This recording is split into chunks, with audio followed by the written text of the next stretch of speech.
Welcome to this lesson on evaluating definite integrals. Today, we are going to master the second part of the Fundamental Theorem of Calculus. This is the core technique you will use to calculate exact areas under curves. First, let's visualize what we are doing. A definite integral represents the net area trapped between a function's curve and the x-axis.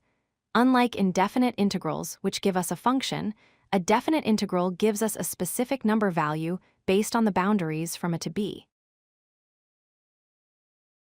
Here is the formula that makes it all possible. The Fundamental Theorem of Calculus, Part 2, states that the integral of f of x from a to b is equal to big F of b minus big F of a here. Big F represents the antiderivative of our original function. The process is straightforward. First, you find the antiderivative of your function. Second, you plug in the upper bound or top number. Third, you plug in the lower bound or bottom number. Finally, you subtract the bottom result from the top result. You will often use the power rule to find antiderivatives. Remember, to integrate x to the power of n, you increase the exponent by 1 and then divide by that new exponent. For example, the integral of x squared becomes x cubed over 3. Let's try a simple example. We want to evaluate the integral from 1 to 3 of the function 2x visually. We are finding the area under the line y equals 2x, between x equals 1 and x equals 3. Step 1 is to find the antiderivative of 2x, which is x squared. Next, we set up our notation with brackets.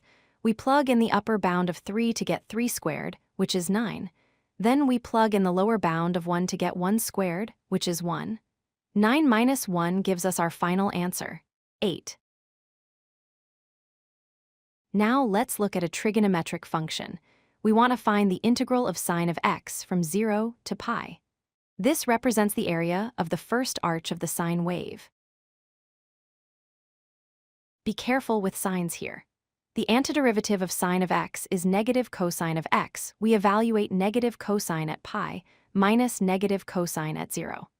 Since cosine of pi is negative 1 and cosine of 0 is 1, the math simplifies to 1 minus negative 1, which equals 2. You might be wondering, don't we need to add a constant c? For definite integrals, the answer is no. If we did add c, it would appear in both the f of b term and the f of a term. When we subtract, the c's cancel each other out completely. To wrap up, definite integrals find the net area. We use the fundamental theorem to evaluate them by subtracting the antiderivative at the lower bound from the antiderivative at the upper bound. And remember, watch your negative signs and don't worry about adding c. If you like this video, hit that like button and don't forget to subscribe. Visit codelucky.com for more such useful content.